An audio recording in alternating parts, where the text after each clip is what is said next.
1000-এর বেশি পুলিশের উপরে মামলা আছে যারা সরাসরি কোনো ধরনের উস্কানি ছাড়া বুকে মাথায় গুলি করে মানুষকে হত্যা করেছে।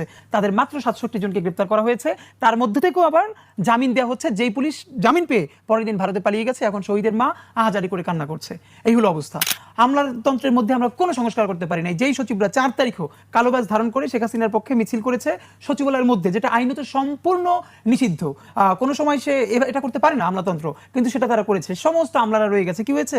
ঝালকাঠির ডিসিকে দেওয়া হয়েছে মেহেরপুর থেকে আনা হয়েছে ধরেন শরীয়তপুর। তো এই হয়েছে বদল। অথবা যে মাঠ প্রশাসনে ছিল তাকে আনা হয়েছে কেন্দ্রীয় প্রশাসন থেকে মাঠ প্রশাসনে, কিন্তু আপনার সেট আপ তো এক। তো পুলিশ রয়ে গেছে আগের মতো, আপনি পুলিশ সংস্কার করেন নাই। আফসোসের ব্যাপার হলো এই যে ঐক্যমত্য সংস্কার কমিশন করা হলো, এখানে প্রচুর ব্যাপারে আলাপ হলো। যে ইস্যুটা নিয়ে সব থেকে বেশি কথা বলবার উচিত ছিল পলিটিক্যাল পার্টিসগুলোর, সেটাকে এখান থেকে এজেন্ডা থেকে বাদ দিয়ে দেওয়া হয়েছে। সেটা হলো পুলিশ সংস্কার। বলা হলো কি যে এটা রাজনৈতিক দল এসে নির্বাহী ক্ষমতা বলে করবে। তো নির্বাহী ক্ষমতা বলে কি করবে? আবারও পুলিশকে শতভাগ নির্বাহী ক্ষমতা ব্যবহার করে নিজেদের পুলিশ বানাবে, রাজনৈতিক পুলিশ বানাবে। রাষ্ট্রের এবং জনগণের পুলিশ তো কেউ বানাতে পারবে না। 1000-এর বেশি পুলিশের উপরে মামলা আছে যারা সরাসরি কোনো ধরনের উস্কানি ছাড়া বুকে মাথায় গুলি করে মানুষকে হত্যা করেছে। তাদের মাত্র 67 জনকে গ্রেফতার করা হয়েছে। তার মধ্যে থেকেও আবার জামিন দেওয়া হচ্ছে, যেই পুলিশ জামিন পেয়ে পরের দিন ভারতে পালিয়ে গেছে, এখন শহীদের মা আহাজারি করে কান্না করছে। এই হলো অবস্থা।